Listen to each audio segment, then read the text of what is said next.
Bismillahirrahmanirrahim. Assalamu alaikum wa rahmatullahi wa barakatuh. Welcome, ladies and gentlemen, to this lecture. As you know, this is lecture 8 for this course, Introduction to Linguistics. In this lecture, we are going to talk about pragmatics. Okay, so today we are going to talk about pragmatics.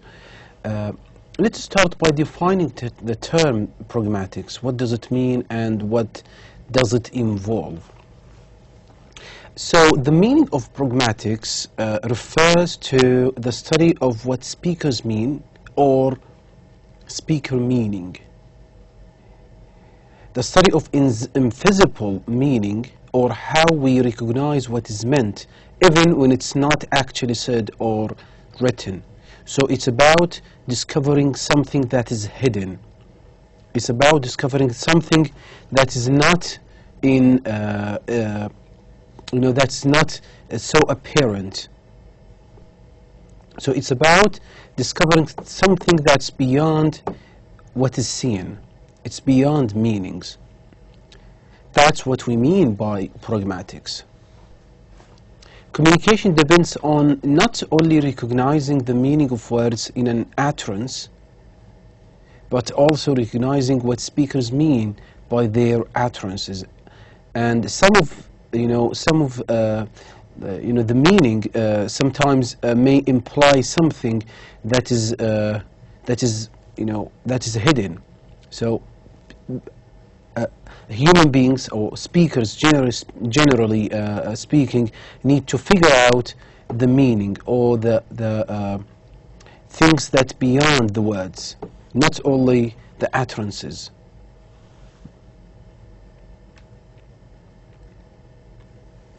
So pragmatics is to understand speakers' meaning. Let me correct this.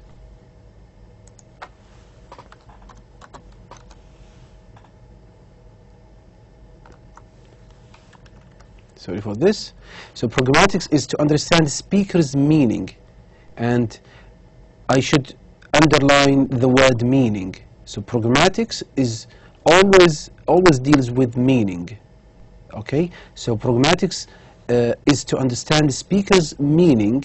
Speakers or writers must be able to depend on several shared assumptions or expectations when they communicate. One of the main purposes of pragmatics is to get insights regarding how we understand more than just the linguistic content of utterances. And this is what I have just talked about in the previous slide, that pragmatics depends on understanding what's beyond the utterances, what is beyond the words. It's about discovering as much meaning as possible, rather than just pay the whole attention on the utterances. Understanding the utterances, the words, for example, or the lexical items is very important, of course, without any doubt, but at the same time, looking at the pragmatics is very important. In other words, looking at what is beyond the words is also very important. So both of these items would complement each other. We cannot integrate, or so we cannot. We need to integrate both items together in order to understand the speaker's meaning, or in order to understand someone's message. So in order to understand someone's message, we need to understand their words, what they want to say, in other words, the utterances. And in addition to this, we need to understand the pragmatics, or the meaning, or the hidden meaning. Okay? Pragmatics involves using the meaning of the words, the context in which they occur, some pre-existing knowledge of what would be a likely message as we work towards a reasonable interpretation of what the procedure of the sign intended to convey. So, pragmatics is a process of interpreting someone's words or someone's message.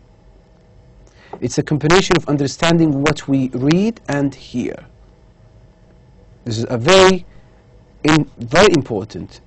It's not just a one way of understanding. It's rather a reciprocal. It's a two-dimension relationship between what we hear and what we read.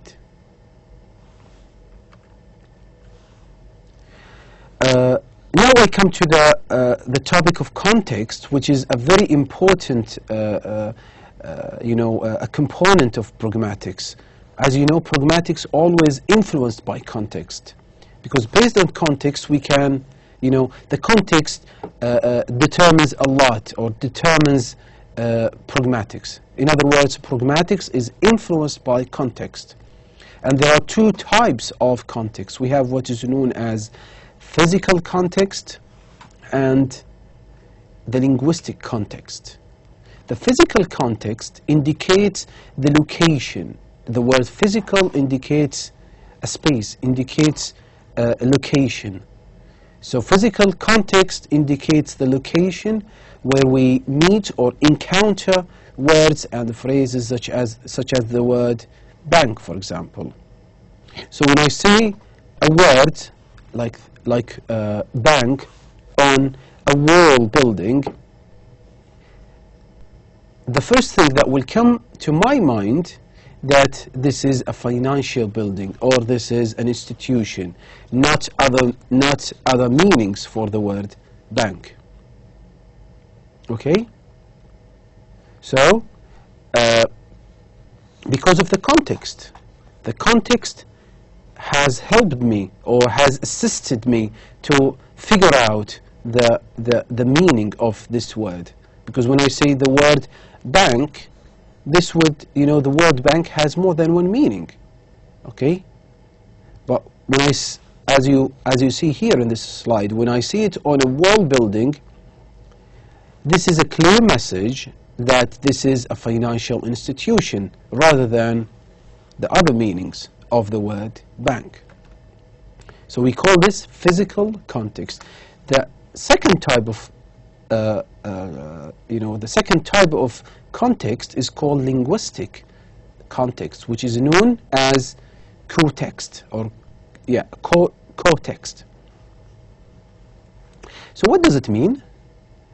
Co-linguistics or co-text or linguistic context indicates a set of other words used in the same phrase or sentence, such as the word bank, which is used with other words like step or overgrown, where we don't have a problem deciding which type of bank is meant. When someone says, for example, that she has to get to the bank to withdraw some cash, of course, I will understand this, or I will understand that the word bank here refers to a financial institution simply because of the linguistic content, simply because of the words that are attached to this word. For example, the word withdraw, cash. Okay, all these words cannot be used in other contexts other than financial related situations. So the context tells us which type of bank is intended, simply because the sentence, because of the linguistic context, okay, has determined the meaning of the word bank. So it doesn't refer, for example, to the shore of the sea or the other meaning of the word bank. Okay, since we have these two words, withdraw, cash, so we can consider these two words, withdraw and cash, as guiding words, as leading words to the meaning. So several sentences and words cannot be interpreted if we don't know the context. Context is very important. context is very important in language, and without knowing the context, sometimes we may not be able to interpret the meaning. So in order to understand a sentence, in order to understand any situation, we need to understand the context. We need to get as much information about the context as possible. Okay, let's take this example of these scattered words: today, here, there, etc. Okay, when they come alone without, out of their context, it will be very hard for any speaker or for any listener to understand the meaning of these words, because in fact these words don't mean, they just have a meaning, okay, but we need to understand what is meant, because these words might come in different contexts to carry out different meanings. Unlike when they come in full sentence, where the context is clear. So after that, I will be able to understand the meaning of these scattered words. When I say, for example, you will have to bring it back tomorrow because she is not here today, okay? In this sentence, at least I got some message about the words today, about the word, for example, here, there, okay, because they come in a full meaning, in a meaningful sentence, okay, with a clear context. So words such as tomorrow, okay, and here are called dictic expressions. Dictic expressions. And the meaning of dictic expressions, or in other words we call them dixes, this term means pointing via language. It means referring to something in language. So either we call tomorrow, here, there, today, either we call them dictic expressions or dixes. So when it comes to dictic expressions and dixes, we have three types of dixes. We have what is known as person dixes, we have spatial dixes, and we have temporal dixes. Person, of course, it refers to someone. Spatial refers to space. Temporal refers to time. Okay, so in other words, we can say that we have different types of dixes which refer to people, space or locations, and time. Okay, so person dixes, those types of dixes which indicate people, like me, or you, or him, or her, or them, or that woman, for example, or that man. Okay, these dixes or these dictic expressions are called person dixes. The second type of dixes is called spatial. Again, spatial dixes refer to places. They refer to locations. For example, here, there, beside, near that, above. There are too many dixes. There are too many spatial dixes. The third type of dixes is called temporal dixes, which are used to indicate times, such as now, last week, for example, yesterday, etc. Okay, so these are all part of temporal dixes which refer to times. Okay. Now I come also to one component, or a subcomponent of pragmatics, which is known as reference. So reference is an act by which a speaker or writer, and don't forget here we are talking about either speaker or writer. Okay, we treat them equally here. So it refers to an act by which either a speaker or a writer uses language to enable a listener or reader to identify something. To identify something. So it's about helping the reader or the listener to identify something, to know something. So reference might be a proper noun, like for example the word Chomsky. Okay, I know that Chomsky is a noun phrase. Chomsky is a noun. Okay, it's a proper noun.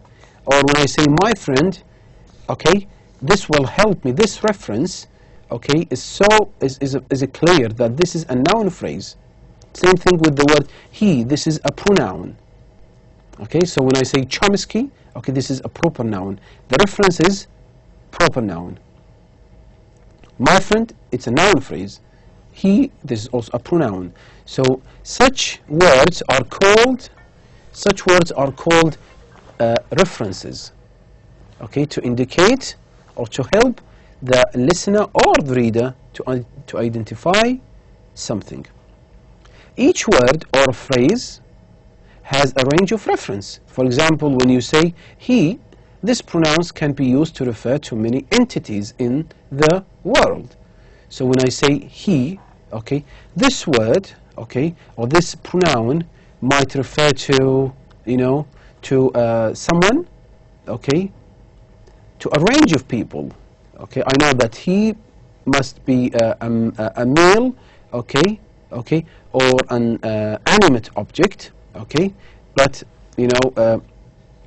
this is a reference for something that I know. So when I say he is a good student, for example, okay, this sentence, or I can't start with a sentence like this unless I know, as well as the listener know, that I'm talking about a particular person, someone which we both know. Okay, so when I say, for example, Muhammad is a good student, okay, he comes to class regularly. Okay, so he is clear. I know that he refers to what? He refers to the he refers to Muhammad. Okay, so reference can be used to refer things we are not sure what to call them.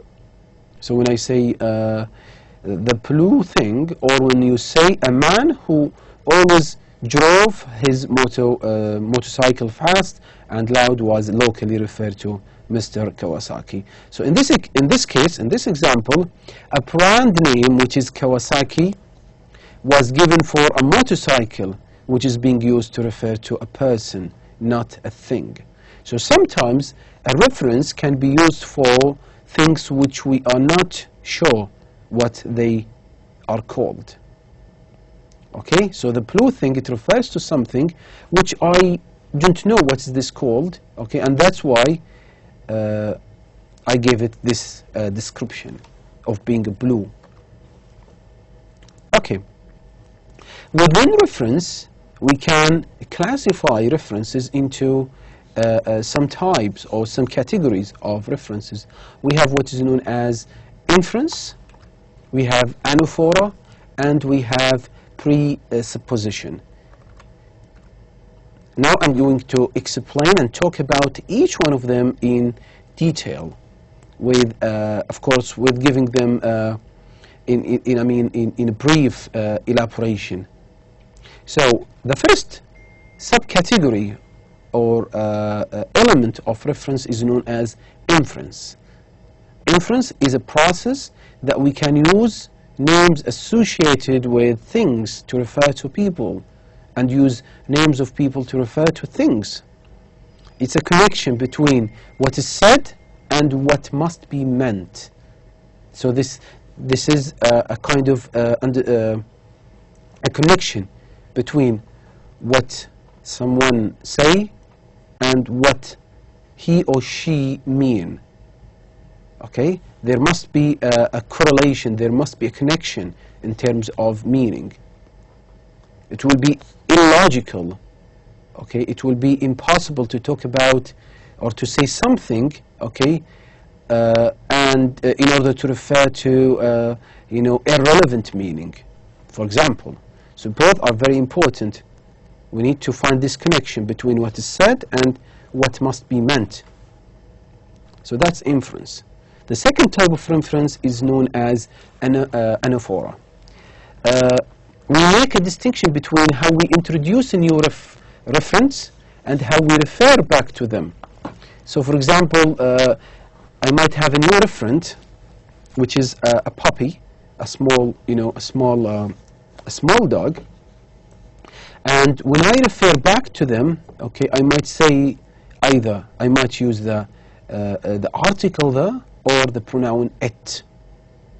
So we call this this is part of anaphora, and we'll see the you know, the types of anaphora as well. So when I say this, when I look at this example, when I saw a funny home video about a boy wishing a puppy or washing a puppy in a small bath, the puppy started struggling and shaking, and the boy got really wet. When he let go, it jumped out of the bath, etc.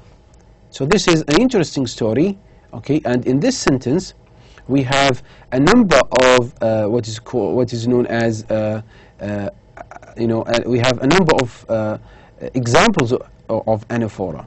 So in this referential relationship, the second, you know, the second or the subsequent referring expression is an example of anaphora, which is the puppy.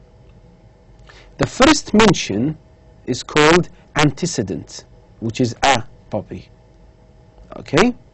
So anaphora, again, it's the subsequent or the second referring expression of the you know, of the noun. So when I say a puppy, okay, this is not an anaphora, this is called antecedent, because it's you know, it's the first mention of this word. But when I say the puppy with the article the, this make it you know, now it has become clear. I know which puppy are you talking about, okay? So that's what is known as anaphora.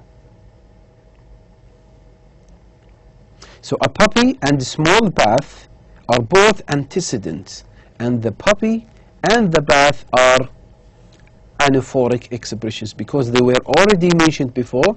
So I know I know the bath. I know the bath you are talking about. I know the puppy you are talking about. Okay, they have been already mentioned before. This is not the first mention for these two words. So this is what we know. This is what is known as anaphora. Anaphora, yes. So anaphora is a subsequent reference to an already introduced entity.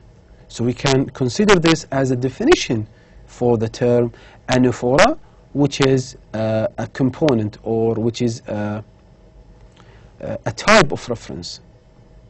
It's a subsequent reference to an already mentioned or introduced entity. The connection between antecedent and anaphoric expressions is based on inference.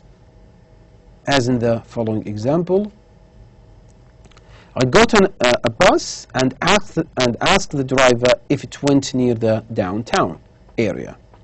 So the antecedent is the word bus, and the anaphoric expression is the driver. We must make an inference to describe what the listener or the reader does. So as in this example, which is between a bus and the driver. Now I come to the third type of reference, which is known as presupposition. And it refers to what a speaker or writer assumes is true or known by a listener or a reader. So it deals with something that is already known by either the speaker or by the writer.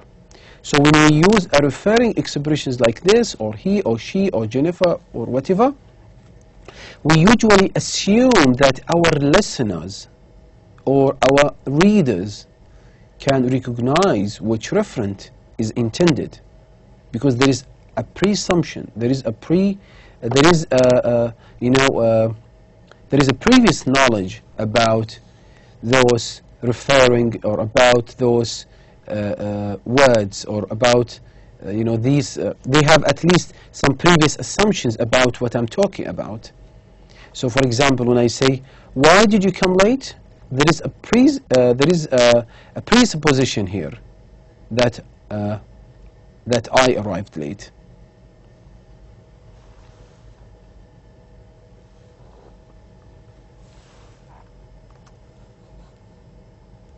Let me just add the pronoun I. Okay, so why did you come late? There is a presupposition that I arrived late. Okay, so there is an implied meaning. There is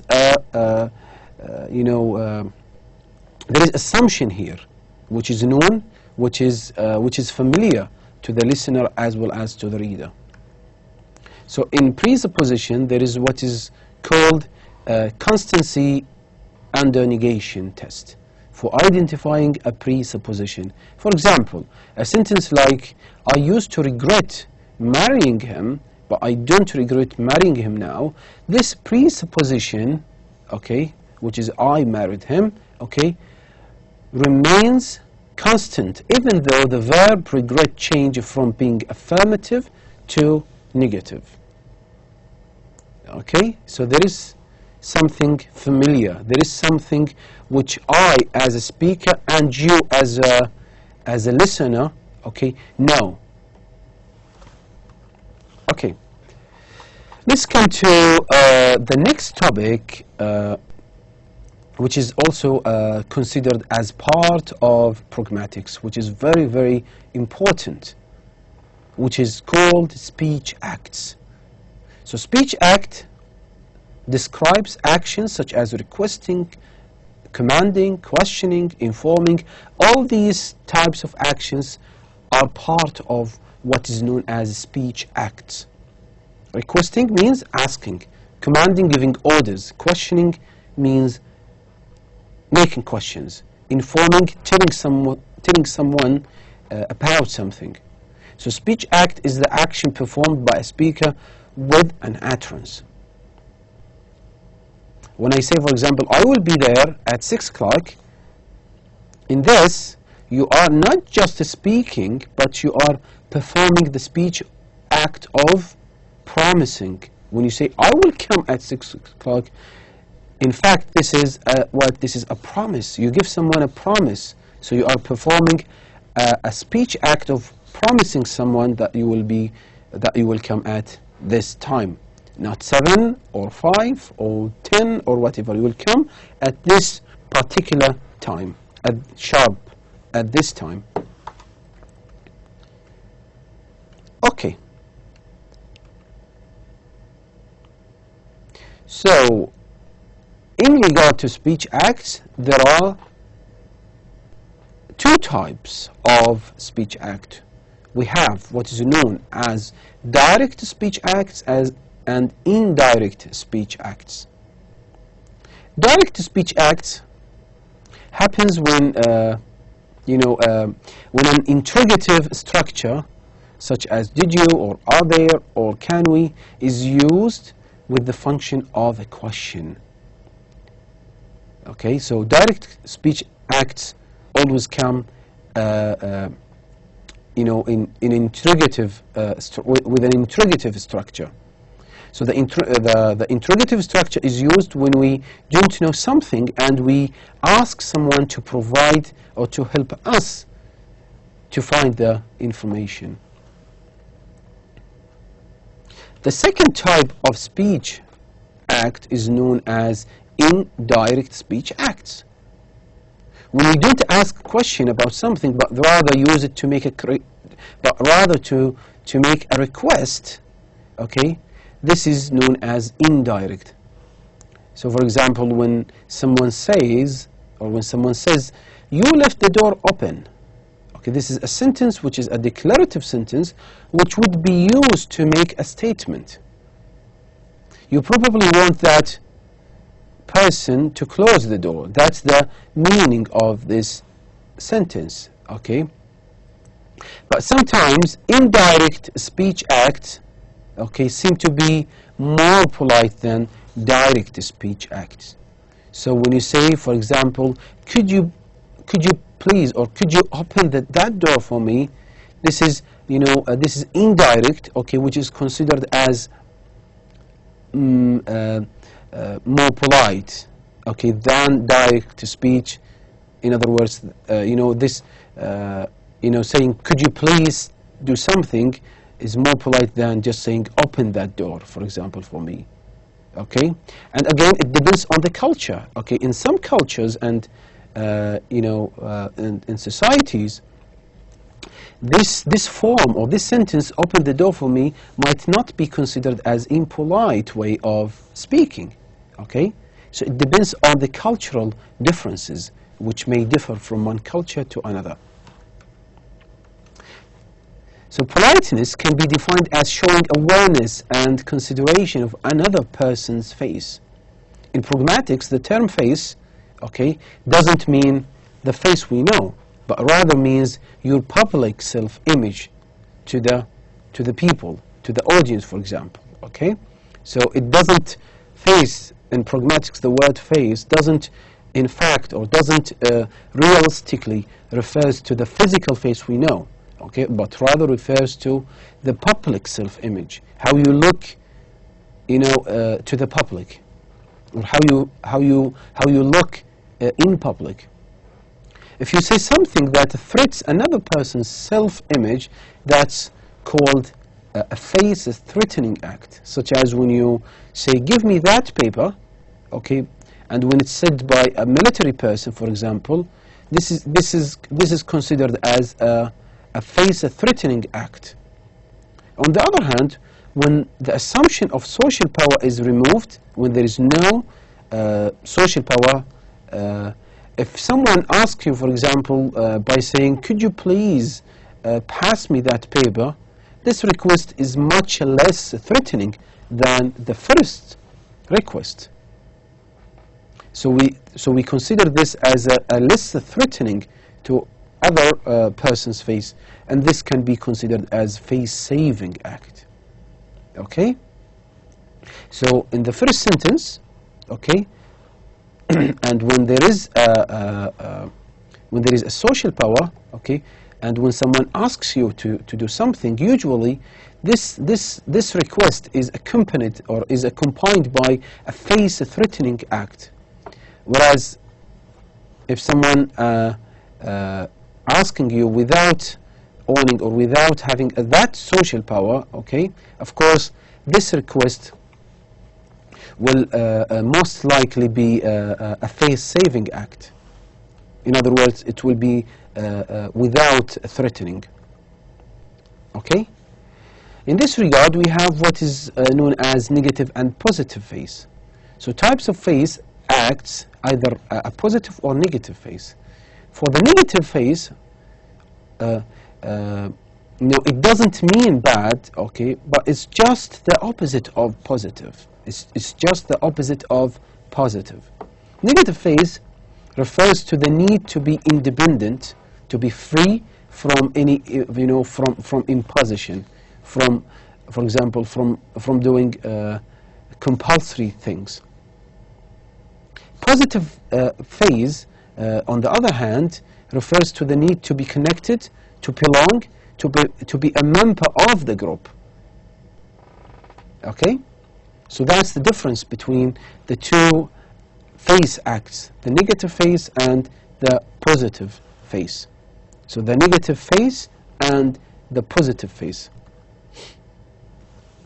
So a face-saving act that emphasizes a person's negative face will show concern about the imposition. For example, when I say, "I'm sorry to bother you. I know you are busy, but," so and so on. Okay?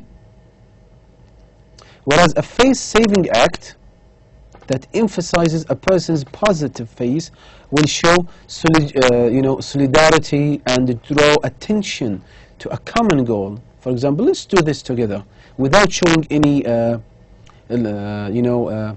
without showing any sign of individualization, but rather a shared goal and solidarity. So, for example, let's do this together. You and I have the same problem. You see the differences in tone between these two sentences. The first example, it's more, it refers to, it emphasizes a negative or the negative face act, whereas the second sentence confirms the positive face act. So what about the conclusion? We can draw the following conclusion. Understanding how successful communication works is actually a process of interpreting not just what speakers say, but what they intend to mean. This is a very important conclusion. We should always think about it. We should always take it into account when we communicate with someone. It's not only a matter of interpreting the meaning, or it's not a matter of just interpreting what the speakers say, but rather we need to search, we need to check the meaning. We need to figure out the hidden meaning beyond what is said. Now I come to that's everything that I want to say for this lecture. I hope you enjoy it. I wish you all the best and see you in the next lecture. Assalamu alaikum wa rahmatullahi wa barakatuh.